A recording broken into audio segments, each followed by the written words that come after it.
শ্রেণীর শিক্ষার্থীরা, তোমরা যারা তৃতীয় শ্রেণীতে পড়ছো, সামনে বার্ষিক পরীক্ষা। আর এই বার্ষিক পরীক্ষার পূর্বেই আমাদের কিছু গণিতের বিষয় অবশ্যই বুঝতে হবে। আমাদের বার্ষিক পরীক্ষায় ভালো করতে হলে এই ভগ্নাংশ অধ্যায়ের যে অঙ্কগুলি আছে এগুলো আমাদেরকে জানতেই হবে। তাহলে আমরা এই ভগ্নাংশের যোগ এবং বিয়োগ নিয়ে আজকে আলোচনা করছি।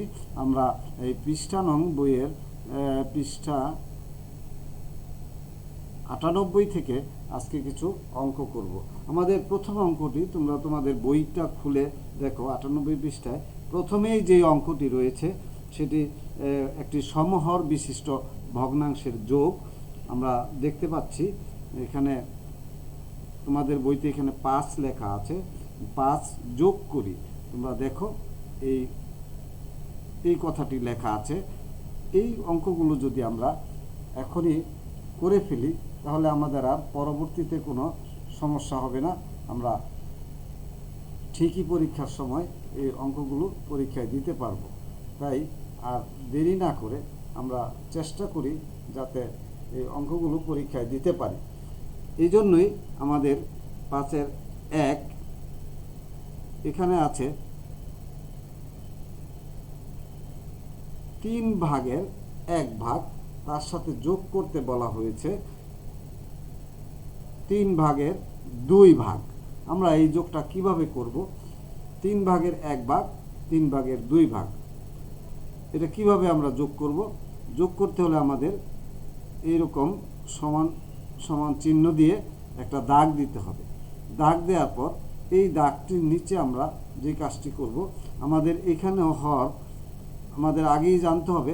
ভগ্নাংশের দুইটা, একটা উপরে একটা নিচের অঙ্ক বা সংখ্যা থাকে। এখানে অঙ্ক আছে, তাও এই নিচেরটাকে বলা হয় হর, উপরটাকে বলা হয় লব। প্রত্যেকটাকে একইভাবে হর লব, হর লব। এই হর লবের যে ব্যাপারটি, এগুলো আমাদের জানতে হবে কোনটাকে কি বলে।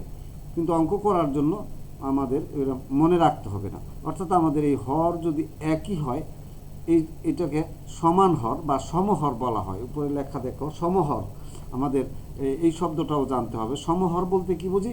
আমাদের এই হরগুলো এক। তো এই ধরনের ভগ্নাংশের অঙ্কগুলো আমরা কিভাবে করব? এই ধরনের ভগ্নাংশের অঙ্কগুলির জন্য আমাদের সমহর যতগুলো অঙ্কই থাকবে, যোগ থাকুক বা বিয়োগ থাকুক, আমরা একটা হর নিচে লিখব লম্বা করে একটা দাগ দিয়ে। এবার আমরা এই হরের উপরের যে সংখ্যাগুলো, যদি এখানে চিহ্নটা যোগ থাকে তাহলে যোগ চিহ্ন দিয়ে প্রথমে 1, পরে 2, এভাবে আমরা লিখে দেব। আমাদের অঙ্ক অনেকটাই হয়ে গেছে। অর্থাৎ যোগ থাকলে যোগ, বিয়োগ থাকলে বিয়োগ।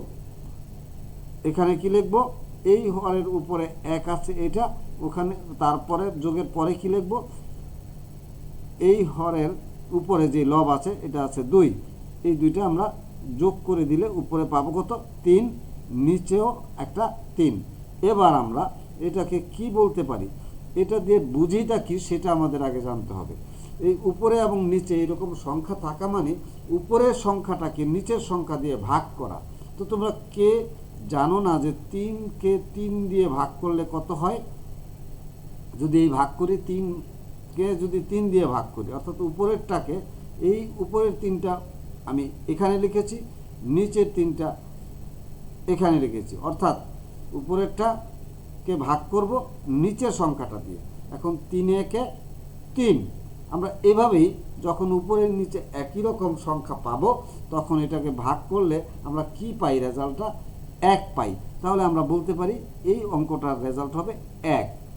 একটা বিষয় আমাদের খেয়াল রাখতে হবে, উপরের নিচে যদি সমান হয়ে যায় তখন এরকম আমরা রেজাল্ট লিখব কি? 1।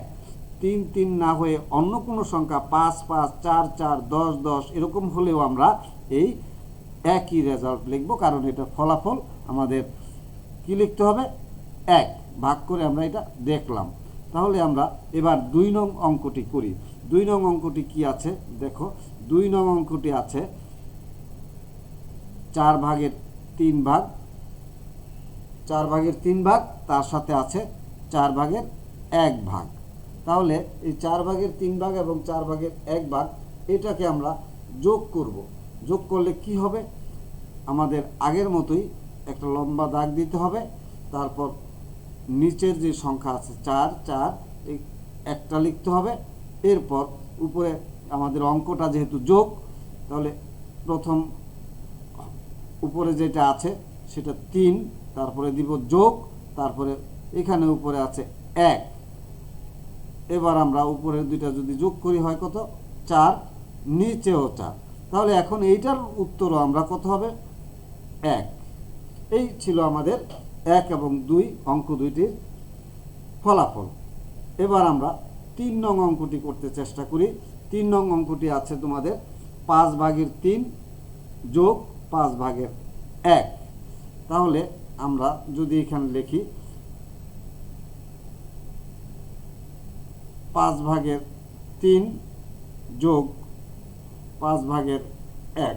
এখন এই অঙ্কটার ফলাফল কি হবে, আমাদের নিচে লিখতে হবে 5, উপরে কি লিখব, 3 যোগ 1, 3 যোগ 1।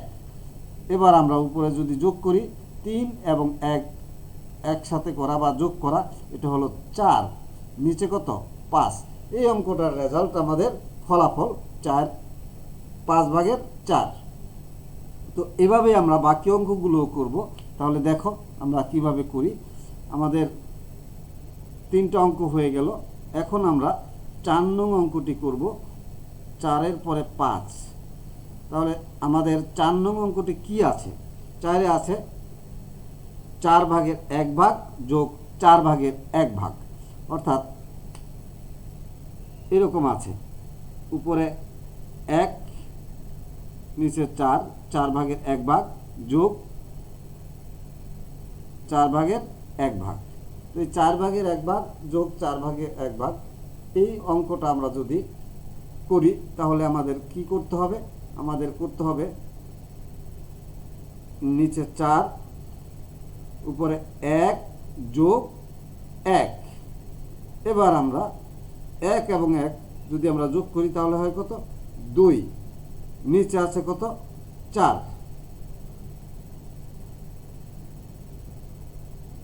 এই অঙ্কটি আমাদের, এখন আমাদের যদি এরকম কিছু থাকে তাহলে এই অঙ্কটা একটা কাজ করতে পারি, সেটা হলো আমরা অবশ্যই নামতা জানি। নামতা এটাকে যদি 2 দিয়ে ভাগ করা যায়, নিচেরটাকেও 2 দিয়ে ভাগ করা যায়, কারণ 2 একে 2, 2 দুগুণে 4।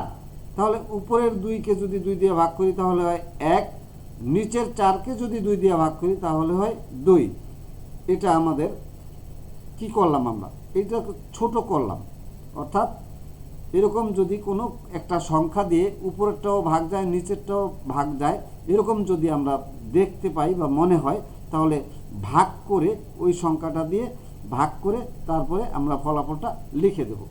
তো আশা করি এই অঙ্কটাও তোমরা বুঝতে পেরেছ। এবার আমরা 5 নং অঙ্কটি করতে চেষ্টা করি। 5 নং অঙ্কটি কি, 5 নং অঙ্কটি আমাদের আছে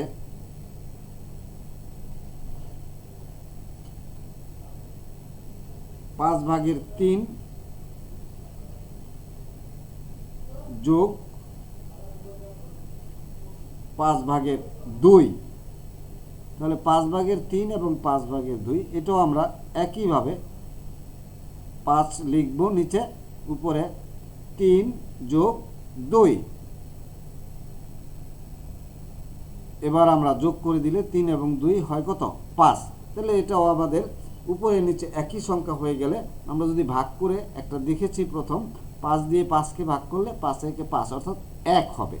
এটাই হলো আমাদের এই অঙ্কটার উত্তর। এরপরে আমরা যে অঙ্কটি করব সেটা 6 নাম্বার। 6 নাম্বার অঙ্কটা কি আছে, 6 নাম্বার অঙ্ক আছে আমাদের, 6 নাম্বার অঙ্কটা আছে 1/6 যোগ 5, নিচে 6। আমরা 1/6, 5/6 এরকমও বলতে পারি, অথবা 6/1, 6/5, এটাও বলতে পারি। এবার আমরা এটা কি করি, যোগ করি, নিচে 6, উপরে 1 যোগ 5। এই অঙ্কটাও উপরে 5 এবং 1 যোগ করলে 6 হয়ে যায়, 5 আর 1 6, নিচেও 6। তাহলে এটারও রেজাল্ট আমাদের লিখতে পারি 1। তো আশা করি 6 নং অঙ্কটিও তোমরা বুঝতে পেরেছো। এবার আমরা 7 নং অঙ্কটি করব। তাহলে 7 নং অঙ্কটি আমাদের কি আছে? 7/5 যোগ 7/1, 7/5 যোগ 7/1। তাহলে আছে 7/5 যোগ 7/1। 7/5 এবং 7/1 এই দুইটি যদি আমরা যোগ করি তাহলে আমাদের কি হয়? আমরা লিখব 7, কি লিখব? আমরা লিখব, নিচে লিখব 7,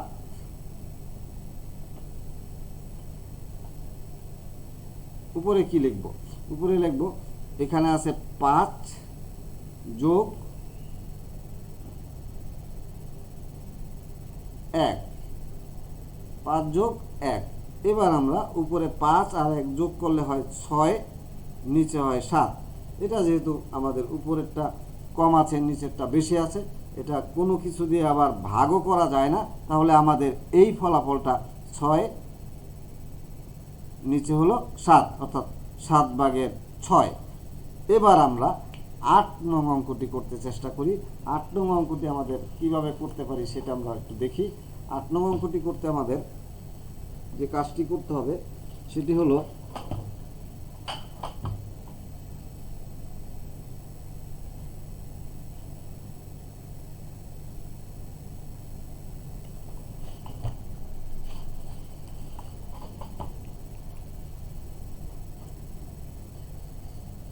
আট নং অঙ্কটি আমাদের আছে কত? 8/2 আর আছে 8/5। তাহলে 8 নং অঙ্কটি আমরা যদি করি তাহলে আমাদের ফলাফল কি হবে? 8/2 যোগ 8/5। তো এটা যদি আমরা করি তাহলে দাগ দেব, লিখব নিচে 8, উপরে 2 যোগ 5, 2 যোগ 5। এখন 2 এবং 5 যদি আমরা যোগ করি, 5 এবং 2 যোগ করলে হয় 7, নিচে হলো 8। তো আশা করি তোমরা অঙ্কগুলো বুঝতে পারছো। একেবারেই সহজ, যে বোঝে না সেও বুঝবে। অর্থাৎ আমরা যোগ অঙ্ক যে ছোট ছোট যোগ অঙ্ক করেছি, ঠিক একইভাবে উপরের সংখ্যা 2টা যোগ করে দেব এবং নিচে 2টা 8 আছে, একটা বড় দাগ দিয়ে নিচে একটা 8 লিখব। প্রত্যেকটা অঙ্ক একই রকম। এবার আমরা 9 নং অঙ্কটি করি। 9 নং অঙ্কটিতে আছে আমাদের 7/4 যোগ 7/3। এখন এখানে আমরা নিচে লিখব 7, উপরে 4 যোগ 3, 4 এবং 3 যোগ করলে হয় 7, নিচে আছে 7। এবার আমরা এটার ফলাফল লিখতে পারবো 1। এবার আমরা 10 নং অঙ্কটি করব। 10 নং অঙ্কটি আমাদের কি আছে? 10 নং অঙ্কটি আছে 9/1 যোগ 9/5। তাহলে 9/1 যোগ 9/5, এটার ফলাফল কি হবে? 9/1 যোগ 9/5, 9/5। এটার ফলাফল হবে, আমরা নিচে লিখব 9, উপরে লিখব 1 যোগ 5। তাহলে 5 আর 1 যোগ করলে হয় 6, নিচে কত? 9। আমরা এই হলো আমাদের এই 10 নং অঙ্কের ফলাফল। এবার 11 নং অঙ্কটি আমরা কিভাবে করব? 11 নং অঙ্কে আমাদের আছে 8/5 যোগ 8/3, 8/5 যোগ 8/3। 11 নং অঙ্কে আমাদের আছে 8/5 যোগ 8/3।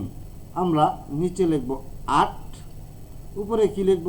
5 যোগ 3, নিচে 8, উপরে 5 এবং 3 যোগ করলে হয় 8। এই অঙ্কটার ফলাফল আমাদের 1। 1 কিভাবে হয় সেটা আগেও একবার দেখানো হয়েছে। অর্থাৎ এই 8কে নিচের 8 দিয়ে ভাগ, 8কে নিচের 8 দিয়ে ভাগ, উত্তর হয় 1। এভাবেই আমরা প্রত্যেকটা অঙ্কে যেগুলি উপরে নিচে মিলেছে এভাবে ভাগ করে ফলাফলটা 1 লিখেছি। তাহলে আমাদের এই এবার হলো 12 নং এবং এই যোগ অঙ্কের সর্বশেষ অঙ্কটি আমরা এখন করছি। সেই অঙ্কটি কি আছে? আছে 9 ভাগের 7, আছে 9 ভাগের 7 ভাগ যোগ 9 ভাগের 1 ভাগ। তো 9 ভাগের 7 ভাগ এটাকে যদি 9 ভাগের 1 ভাগের সাথে যোগ করি তাহলে নিচে লিখব 9, উপরে 7 যোগ 1। তাহলে আমাদের উপরে যোগ করলে হয় 8, নিচে আছে 9, তাহলে 9 ভাগের 8 হলো এটার উত্তর। আশা করি তোমরা এই যোগ অঙ্কগুলো বুঝতে পেরেছ। এভাবে এই সহজ অঙ্কগুলো যদি পরীক্ষায় আসে, তৃতীয় শ্রেণীর শিক্ষার্থীরা তোমরা আশা করি সুন্দরভাবে খাতায় দিতে পারবে এবং নম্বরও পাবে। তো যারা বুঝতে পেরেছ বা পারোনি তারা আরেকবার করে দেখো। আমি তোমাদের এই শেষ অঙ্কটা আরেকবার বুঝিয়ে দিচ্ছি। আমাদের যদি একই নিচের সংখ্যা দুইটা একই থাকে, অন্য ভাষায় নিচে হর দুইটা যদি একই থাকে, এই অঙ্কটাকে এই ধরনের ভগ্নাংশকে বলা হয় সমহর। এই সমহরের ক্ষেত্রে আমাদের নিচের সংখ্যাটা নিচে লিখব, তারপর আমরা উপরে সংখ্যা দুইটা যোগ করে দেব। এভাবে আমরা এই অঙ্কগুলো করতে পারি। আশা করি বার্ষিক পরীক্ষায় তোমাদের এই অঙ্কগুলো আসলে আর কোনো সমস্যা হবে না। আজকের মতো এখানেই বিদায় নিচ্ছি। আল্লাহ হাফেজ।